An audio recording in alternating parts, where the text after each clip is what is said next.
Salut à tous, le journal du foot de ce vendredi 17 septembre. L'Europa League et la Conference League, les débuts réussis des clubs français. Victoire de Lyon 2-0 sur la pelouse des Glasgow Rangers et pour Monaco 1-0 contre les Autrichiens du Sturm Graz. Marseille s'est fait rejoindre en fin de match sur le terrain du Lokomotiv Moscou. Score final 1 but partout. Match nul, 2 buts partout également entre Leicester et Naples. Rencontre marquée par des incidents en tribune. La Lazio a perdu sur le terrain de Galatasaray. Victoire de Leverkusen, du Betis Séville et le West Ham notamment ont joué également en Conference League jeudi soir. Rennes a frôlé l'exploit contre Tottenham. Match nul, 2 buts partout pour le club breton face aux Spurs. Victoire notamment du Sparta Prague contre l'Union Berlin, du FC Copenhague à Bratislava ou encore de la Roma 5-1 contre le CSKA Sofia dans cette toute nouvelle compétition.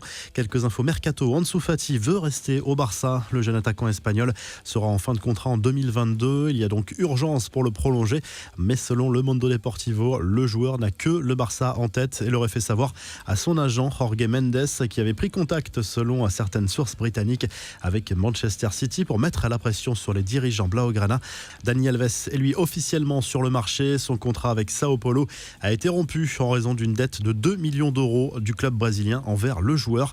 Les infos en bref, des nouvelles de Kylian Mbappé sorti en début de seconde période lors du match nul entre Bruges et le PSG en Ligue des Champions. L'attaquant parisien est touché à un orteil. Il reste incertain pour le choc face à Lyon dimanche au Parc des Princes.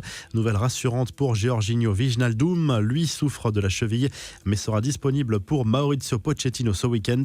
L'anecdote peu flatteuse sur Erling Haaland racontée par un joueur de Gibraltar qui a affronté la Norvège lors de la trêve internationale. Après la défaite 5-1 contre les Norvégiens, aucun joueur de Gibraltar n'est allé demander le maillot du jeune crack du Borussia Dortmund, pourtant souvent sollicité sur le sujet.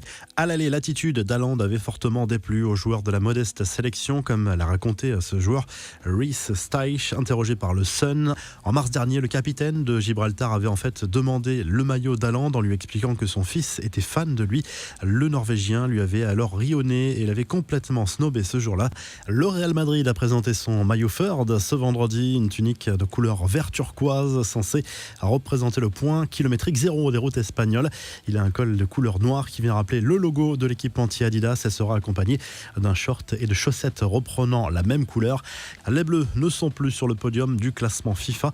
La Belgique reste en tête devant le Brésil, mais c'est l'Angleterre désormais qui occupe la 3e place. L'équipe de France est 4e devant l'Italie, l'Argentine, le Portugal et l'Espagne. Enfin, Cristiano Ronaldo a déjà déménagé. Nous vous avions présenté récemment sa nouvelle propriété XXL louée par Manchester United.